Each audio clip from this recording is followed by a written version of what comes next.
गौतम बुद्ध और शिकारी। एक समय की बात है, महात्मा बुद्ध अपनी तपस्या में लीन थे। उन्हें तपस्या में बैठे हुए कई दिन बीत चुके थे।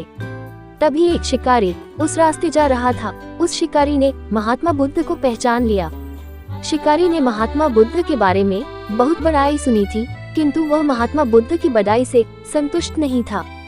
उसने परीक्षा लेने के लिए सोचा। शिकारी पहले तो महात्मा बुद्ध को एक छोटा सा पत्थर फेंककर मारता है, किंतु महात्मा बुद्ध कोई प्रतिक्रिया नहीं करते हैं, क्योंकि उनका मानना था शरीर को तकलीफ होती है, आत्मा को नहीं। अतः शिकारी द्वारा फेंके गए पत्थर के कारण शरीर को कष्ट हुआ, किंतु आत्मा को नहीं।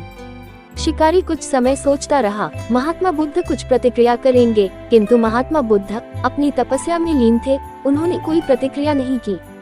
पुनः शिकारी ने पत्थर फेंका। वह पत्थर महात्मा बुद्ध की आंखों के ऊपर लगा और उस जगह से खून बहने लगा।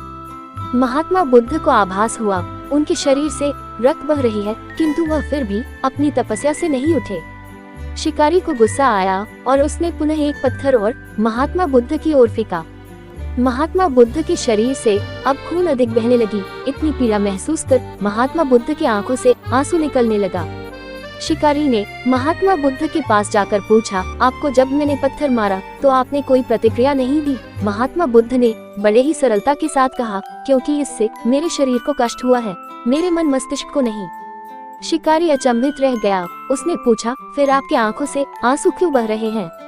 इस पर महात्मा बुद्ध ने पुनः कहा, तुम्हारे द्वारा किए गए अनुचित कार्य के परिणाम के बारे में मेरा मस्तिष्क, मेरी आत्मा विचार कर रो रही है। तुमने इतना बड़ा पाप किया है, तुम्हें कैसी सजा मिलेगी?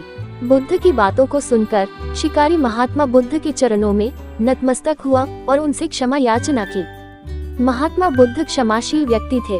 उन्होंने तुरंत शिकारी को क्षमा कर दिया और अपना आशीर्वाद दिया। वो शिकारी महात्मा बुद्ध का आशीर्वाद पाकर एक महान व्यक्ति और साधक के रूप में जीवन व्यतीत करने लगा।